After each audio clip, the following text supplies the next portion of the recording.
Ils n'ont aucune valeur, personne n'en veut et ils font l'objet d'un vaste trafic d'un pays à l'autre. Le parquet de Lille enquête actuellement sur 4500 tonnes de déchets importés illégalement depuis la Belgique. Ils auraient été enfouis, brûlés ou jetés dans des poubelles de communes françaises. Et vous allez le voir, ce cas est loin d'être isolé. Paul Gély et Elias Hassani. Une colline de déchets en pleine forêt. Ça m'inspire de l'horreur. Le maire de cette petite commune française, à quelques pas de la frontière belge, est désemparé. Ces ordures ne viennent pas d'ici.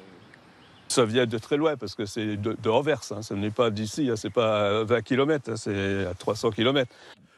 Tout ramasser coûterait plusieurs centaines de milliers d'euros.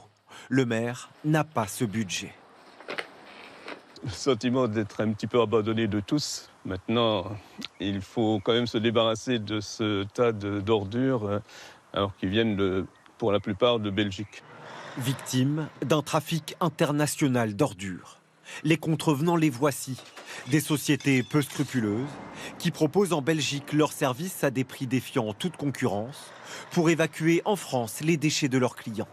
Mais ils n'arrivent jamais au centre de tri et déversent tout en pleine nature, aussitôt la frontière passée. Derrière cette combine, des groupes mafieux. Vous avez le plus souvent des groupes criminels qui sont spécialisés sur le trafic de déchets, mais pour autant, vous avez d'autres groupes qui vont être plus diversifiés, qui peuvent faire du trafic de stupéfiants, qui peuvent être du milieu mafieux et qui peuvent recourir justement à ce type de trafic de déchets. Chaque camion se fait rémunérer 4 000 € et l'ampleur du trafic est colossale. Ce marché illégal représente plus de 10 milliards d'euros chaque année en Europe, l'équivalent du trafic de cannabis. Les Français ne sont pas en reste. Nos déchets sont aussi envoyés à l'étranger, illégalement. Sur plusieurs points du territoire espagnol, voici l'impressionnante découverte des autorités locales. 41 000 tonnes de déchets bien français, stockés dans des entrepôts ou à ciel ouvert. 5 trafiquants ont été interpellés. Combien de trafics sont démantelés pour combien de trafics passent sous les radars. Donc c'est vrai qu'il faudrait vraiment des vraies mesures dissuasives pour que les personnes arrêtent de considérer que c'est lucratif et entre guillemets facile à réaliser.